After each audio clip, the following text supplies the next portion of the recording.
Welcome to the Mid-Northeast Pets virtual training event, and thank you for joining us. We look forward to tonight's exciting session on running your meetings and club. Our featured speaker tonight is Rotary International Director for Zones 20 and 32, Valerie Wafer, joining us live from Ontario, Canada. Please welcome our host for this evening, District Governor-elect George McInnes from 7230 and District Governor-elect John Susani from District 7490. Good evening, fellow Rotarians, and welcome to the second week of the 2021 Mideastern Live Pets. I am John Susani, District Governor-elect from District 7490 in Northern New Jersey. I'd like to introduce to you at this time my co-host tonight, District Governor-elect George McInnes from District 7230 in Westchester and New York City. Before we get started, a few housekeeping items for you. Please rename yourself with your positions and district, such as you see on the screen. Please use the chat box to ask any questions throughout the event. Occasionally, we will provide you links in the chat box as well. And lastly, the program is seen best in speaker view. As a reminder, your online learning plan has two parts. The first part is your required courses through the Learning Center on myrotary.org. Prior to each week, you will be required to complete a series of Learning Center courses that will introduce you to the weekly topic. It is important that you complete the Learning Center courses ahead of time.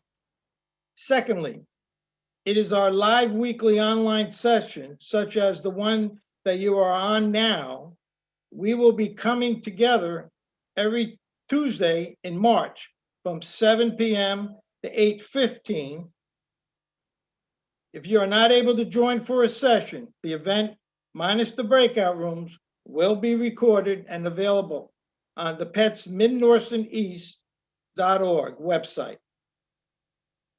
The following courses are designed to give you an overview of the tools that you will need to make your year as a club leader successful.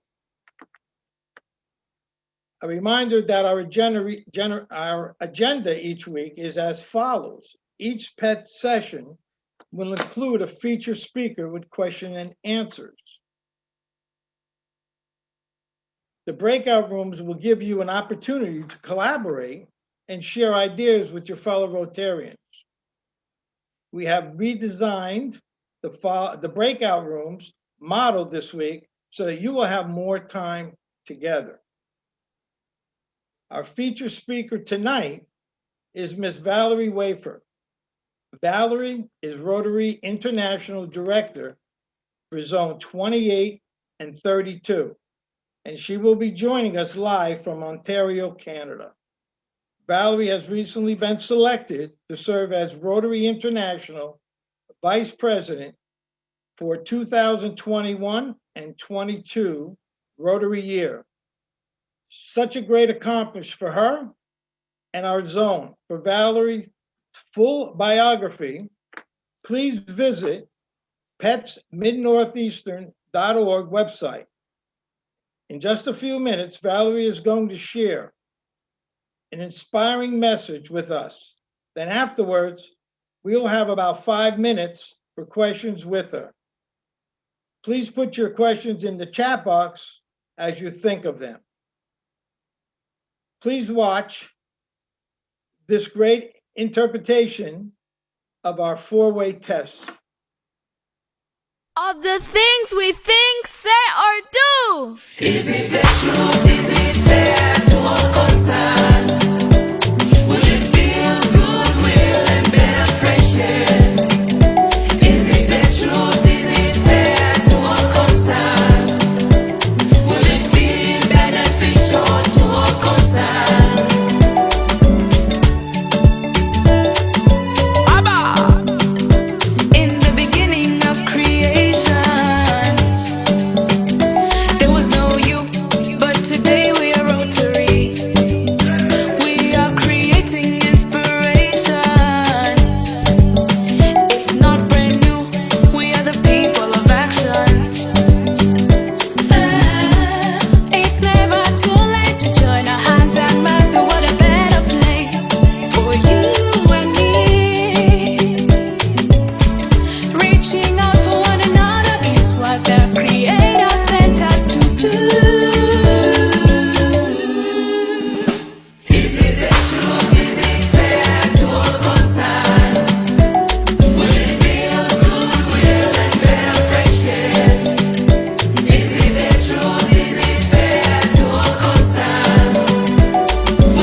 Now, let's please welcome our director, Ms. Valerie Wafer.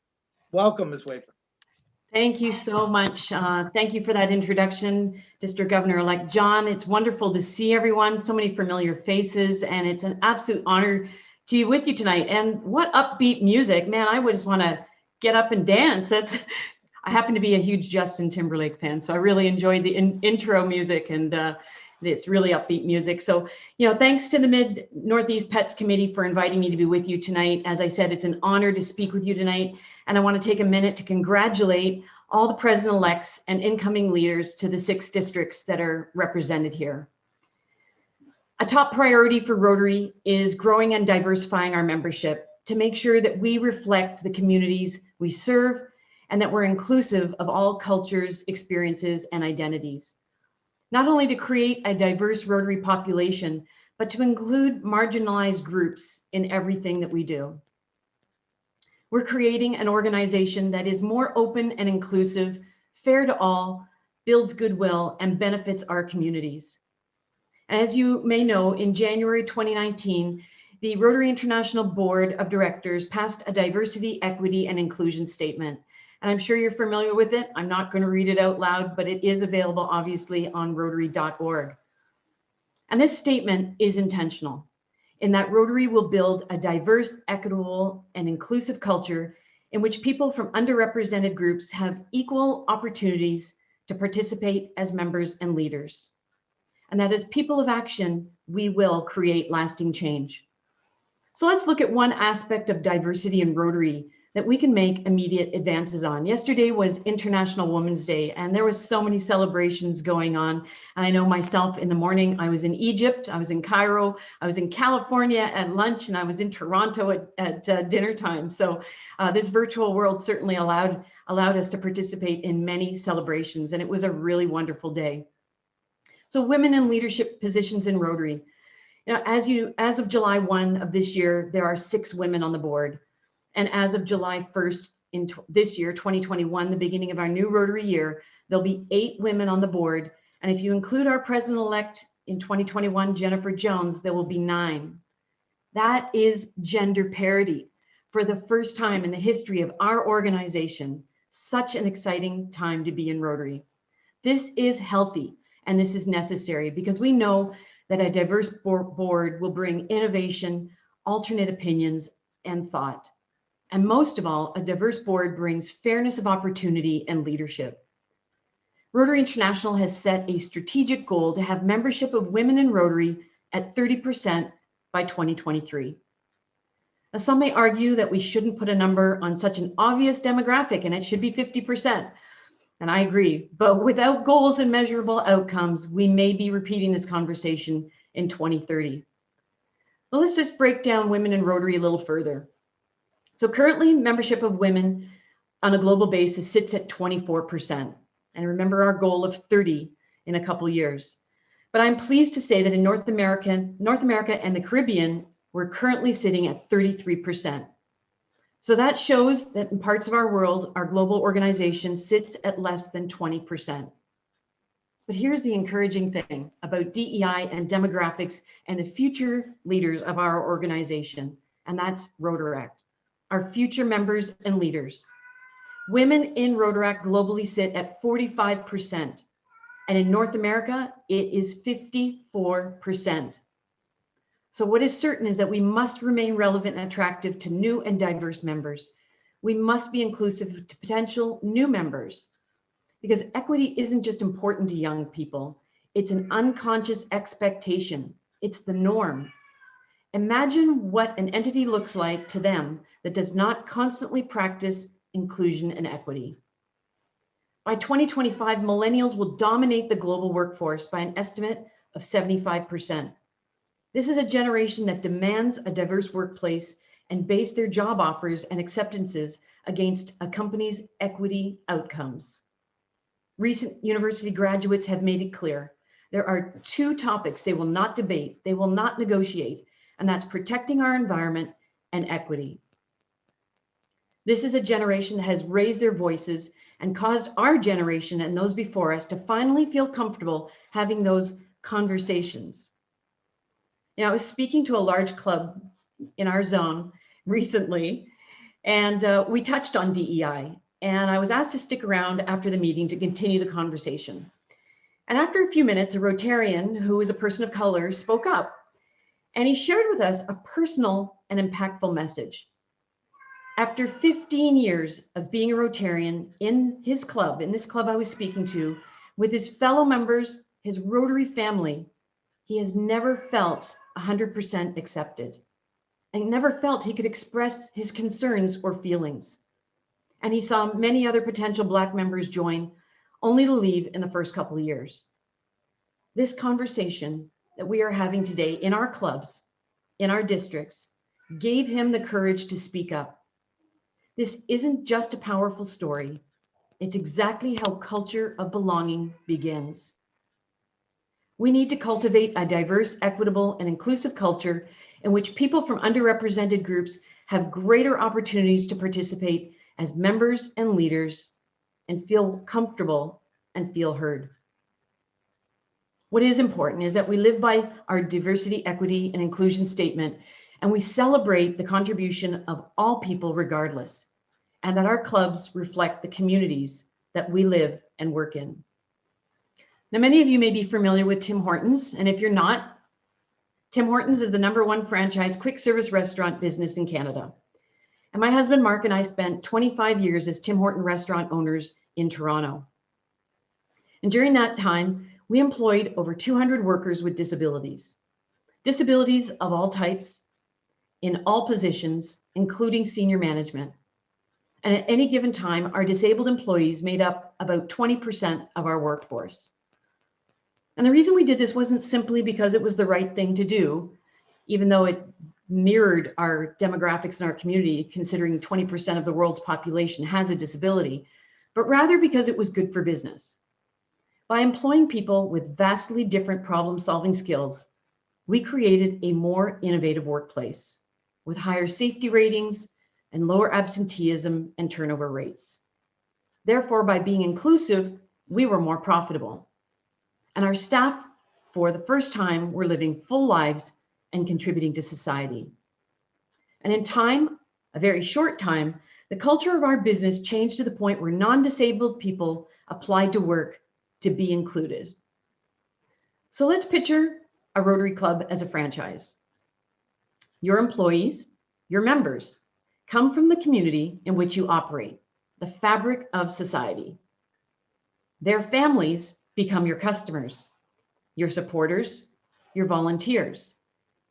You build awareness and loyalty when you touch the diverse population of your town. When you build capacity in a diverse membership, more will apply. When you walk through the door and identify with the members that are in the room, have an instant connection, a feeling of belonging, a feeling of worth and contribution, you are more likely to stay. When we have fundraising or hands-on activities that touch our diverse community, we gain more traction and awareness for our brand.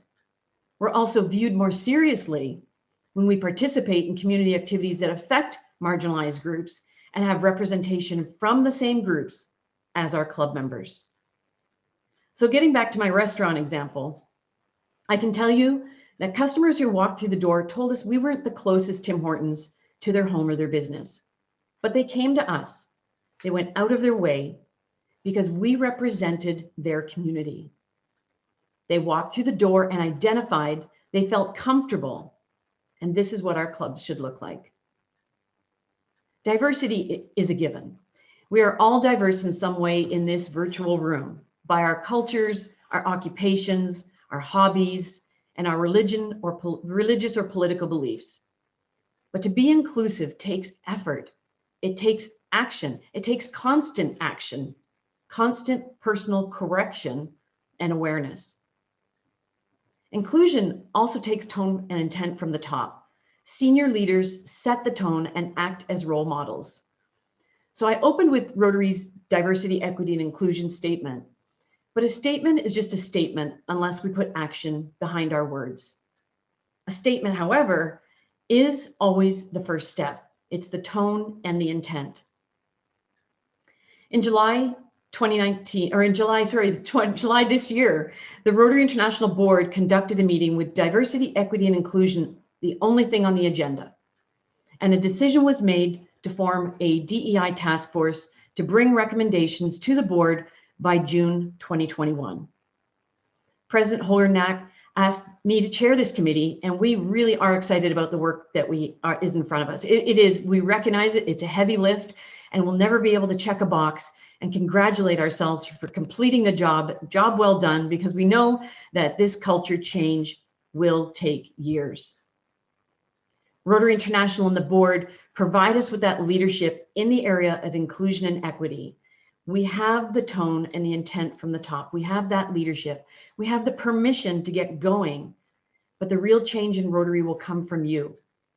A club level groundswell of significant culture reform where everyone is treated fairly, where everyone gets the chance to say, I belong. As president of your club, you have enormous power to shape the standards and reinforce desired behaviors. We need to have those difficult conversations. It isn't easy. It's not easy. But also as leaders, we need to address what we hear and what we see. Behaviors that don't align with our core values and our commitment to diversity, equity, and inclusion. More and more, we're hearing from Rotaractors and Rotarians as they act as upstanders to unacceptable behaviors. And we recognize this takes courage. It takes so much courage to be an upstander versus a bystander. But this is what will change our culture in Rotary. These are opportunities. We will hear more instances of hurtful behavior, of unacceptable behavior that's being reported, but each one is a reminder of the good work and the conversations that we're having today. I'm not sure if you saw, but in February, President Holger released a very powerful communication.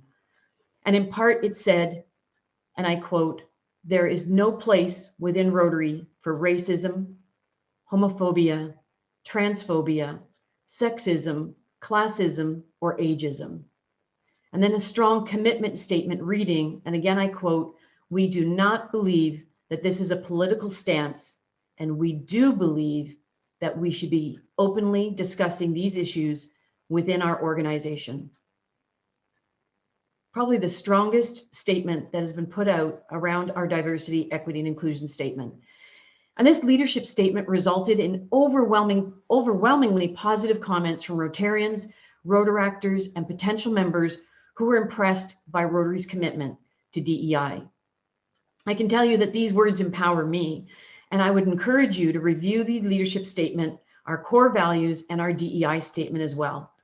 And use these words positively in your communications and use them as a resource when you need to address negative comments or feedback in our commitment to inclusion.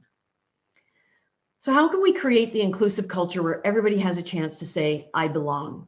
I thought I would just share with you some key indicators or some key resource tools that we can include as presidents of our club, as assistant governors, and as leaders in Rotary.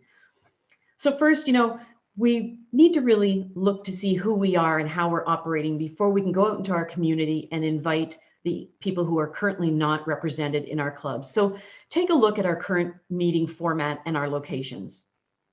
Is it convenient and accessible to everyone? Is it a comfortable environment that has no religious or political ties?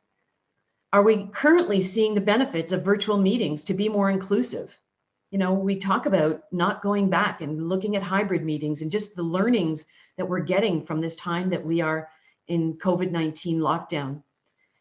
Also, I encourage you to look at your traditions. And I'm not going to suggest that any of these are wrong, but I think it begs the conversation and an open dialogue with your members. Things like singing the anthem, finding members, or sometimes, the cost of a meal. I always say that nobody should be excluded from Rotary because of the cost of the meal. And that causes financial stress and does exclude some people from joining Rotary. And again, I think we're seeing some of the benefits right now from being in this virtual environment. It doesn't mean we can't meet for a meal, but maybe, a meal isn't part of our every week meeting. And also take a look at the time of day you're meeting. Can a young professional make a lunch meeting? Can young professionals with growing families make an evening meeting when it's, bedtime and story time and bath time and family time, which we're all learning to really value this year. And then, education. It's time to educate our club members and ourselves on diversity, equity, inclusion. So ask someone to be in charge, somebody with lived experience. Have education sessions on unconscious bias, microaggressive behavior, privilege, micro inequities, how to be an upstander. In other words, standing up to support the person we see being discriminated with or being spoken to, being treated that is not, again, in line with our values. And the understanding between diversity and inclusion. As I mentioned, we are all diverse. It's the inclusion that is the action that takes a constant checking and awareness of what we're doing. And go to the Learning Center. I know that you've got a lot of homework before you even come to these sessions, and there's some excellent tools that you can use at the club level. There are webinars, there's blogs, there's videos, and there's a list of resources. And then again, once we've educated and we've looked at who we are today, I think one of the things that we can't overlook is we need to take a look at our policy. And policy doesn't change our culture, but it does help shape our intention and our commitment. So for example, we need to look at our bylaws. Are we using inclusive language? Are there barriers to leadership and membership? Leadership and membership, but also look at leadership opportunities. I've had some people write to me and tell me about their interview process. If our interview panels for leadership positions don't have representation of the individuals we want to promote, we just tend to promote people who look and act and think like ourselves, right? We can diminish bias by representation on some of our interview panels. And I think it's one of the immediate changes that we can make. And then finally, reach out to the community. Work with diverse organizations in your community on projects, or participate in events such as Pride celebrations or International Women's Day like yesterday, or the United Nations Day of the Disabled. And again, that lived experience and personal story are so important. So invite somebody who has that experience, invite a diversity, equity, and inclusion expert to speak at your club. We have a lot of talent within Zone 32 that I know are already out there speaking and are a resource to us. But we need to be intentional. And I know that in speaking with many of you, I know that you are intentional. I know that you're forming DEI committees at the district level and many at the club level to be a resource and support to our Rotary clubs and members. We have to remember that differences don't threaten who we are. Rather, it should enhance our worldview. And if we're open, increase our ability to adapt to alternate views or thoughts. Diversity and inclusion will allow us to remain relevant and offer us many more opportunities, but we have to remember to be open because this is a journey. Just like Rotary's work in peace, we will never be able to check a box and say we've completed the task. But just know that in this journey, and it is a journey, we will make mistakes. We need to make mistakes because the majority of learning comes from making mistakes. And mistakes have the power to turn you into something better than you ever were before. Just in closing, I'll just say, Paul Harris understood that a diverse vocational background helped to establish ethical business and learned behavior and perspectives that helped us grow as individuals in business and in service. And we are a global organization today, and diversity is all around us. But we must be intentional in our diversity, as this year has taught us so many things. It's taught us how to be kind. It's taught us how to listen, how to reflect on what is important in our lives and in the lives of others. And we know that diversity is a fact, equity is a choice, and inclusion is the action, but belonging is the outcome. So thank you so much. I think there's so much that we can do in our clubs. There's so much that our presidents, it's such an exciting time to be in this organization, to see the changes that are coming forward and know that you're part of the future of what our organization is going to look like. And it'll be an organization that our children and our grandchildren will be thrilled to be a part of, and they will help shape what we look like in the future as well. So thank you so much.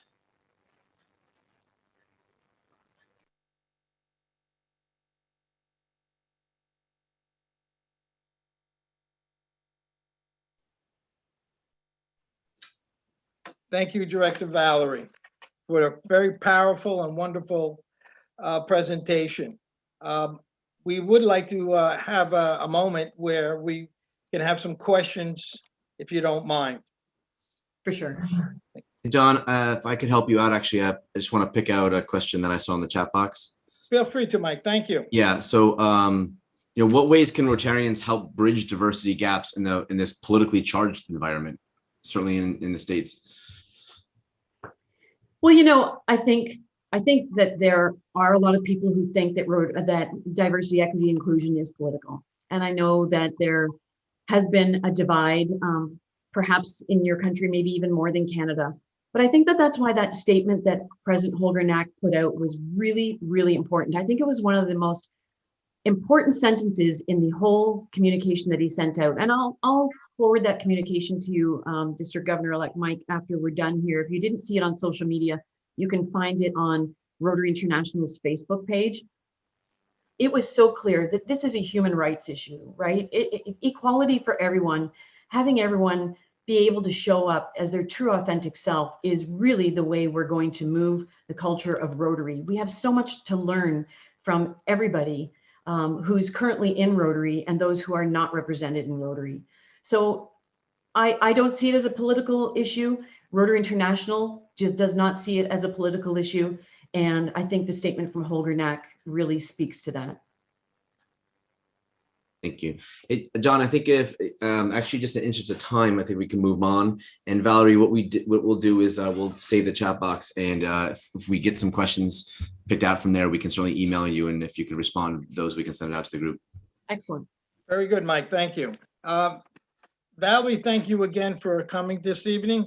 I'm being told that you will be in a chat box with the assistant governors. So anyone who is an assistant governor, you're going to have the luxury of having Valerie with you this evening.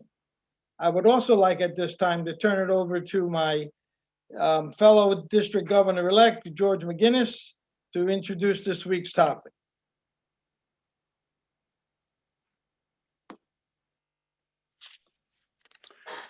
Thank you.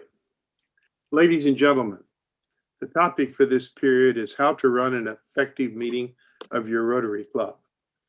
Running a crisp meeting that pleases your members and their guests, including prospective members, most importantly, is a skill and requires some thought. Running a good meeting is part of the puzzle of how to attract new members and how to hold your existing members.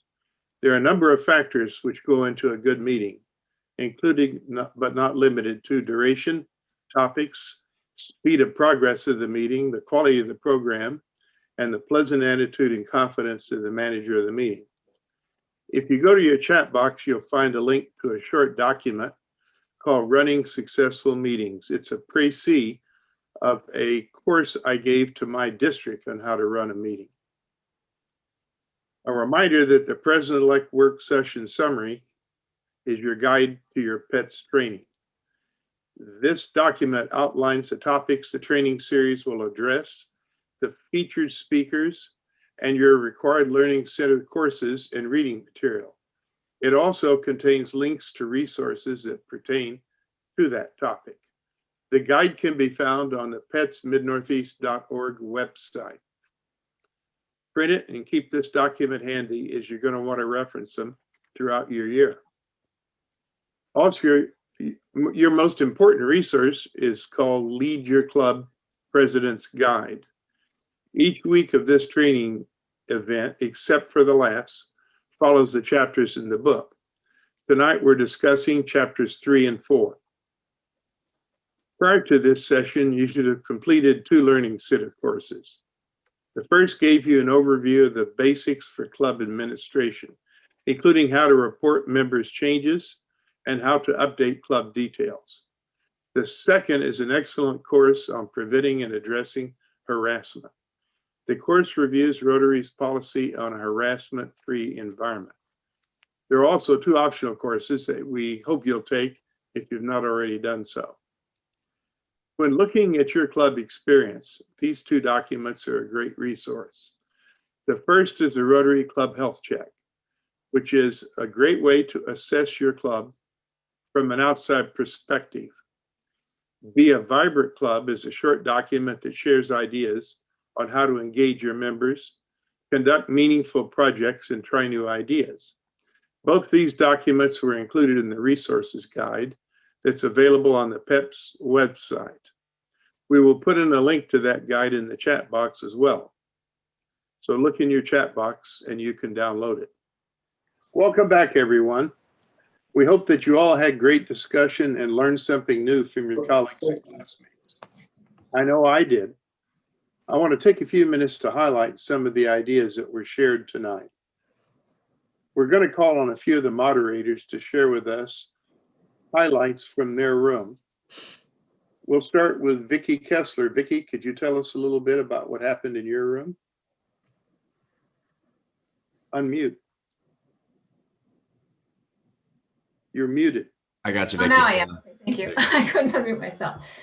We had a good discussion in our group about engagement, specifically with members and how to keep them interested in the club, even now during COVID and going forward. So a lot of it was about highlighting what's important to each person and how to engage each person based on their interests. We had one club specifically, they had a few people in their club who were interested in sewing. So they had a group of people got together and started sewing masks. And they had another group of people who were interested in selling the masks and, created this ongoing project now throughout the year based on that interest. Some of the other things we talked about was one of the clubs is doing an associate membership or also a service membership. So reduced dues for people who are interested in helping with the service projects, but maybe don't want to or cannot afford to be in the club on an ongoing basis.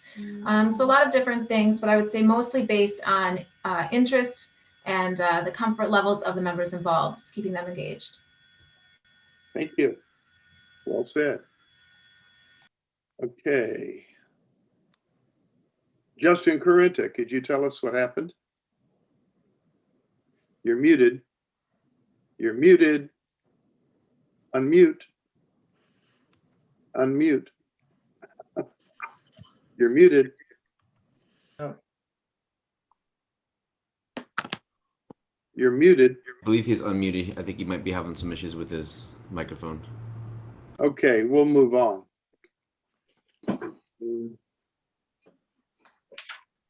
Phil Wells, could you give us a précis? Yes, I can. Can you hear me? Yeah, we can Yes, hear we you. can. All right, good. We had great discussion. One thing that I wanted everyone to go around and do, we shared one meeting that stuck out to them in the past year that was very engaging and they thought was great. And then one club meeting that they hope to do in the upcoming year. And there were some great ideas and also reports on some of those. So I just want to share some of those to help encourage other clubs and incoming presidents, and maybe they could spark some ideas for engaging meetings that they can do for their club members. Some of those were a sister club. One club did a meeting with a sister club 30 years later. So they had a sister club in the UK and they did a Zoom meeting with them 30 years later, which was really neat. Another one did, someone was moving and they had a lot of Rotary swag and memorabilia from the past, I don't know, decade or a couple decades. And they did a live auction, which was a great service project that they did on their during their Zoom meeting. Another one brought in a yoga teacher who gave them breathing exercises. Another one did a scotch tasting. There was a dog trainer who came in. Member spotlights. There were a lot of great memorable moments from that. Some of the upcomings include they're going to do axe throwing. They're going to do some group projects with park cleanup, and then also one other group is going to hear about a mobile food pantry. And some are trying to plan some upcoming events. And what I encouraged a lot of the members and club presidents to do was to do the member satisfaction survey. and how that can be critical in this upcoming year as we're talking about comfort and we're talking about how to engage members so everyone feels comfortable and encouraged. So thank you. Great. Thank you. I will say in the room I was in, we had a very interesting discussion on how we go about implementing diversity, equity, and inclusion in clubs and districts. So that the talk we got from our Rotary International official was not for naught. Okay. John, back to you. Thank you very much, George. So our part of our wrap up will be spotlight. We will, first of all, I have to say this, that I really enjoyed tonight as a moderator. I think that our group here tonight was a wonderful group, very knowledgeable, and I want to thank everyone for participating. It was a great section, and again, I want to thank everyone for joining. A reminder that the PETS website is full of information, including a link to the few exhibitors, including Flags for Heroes, which is a community-supported fundraising opportunity. You will also find information on Shelterbox, Rotary's largest partner. Please take time to learn about them.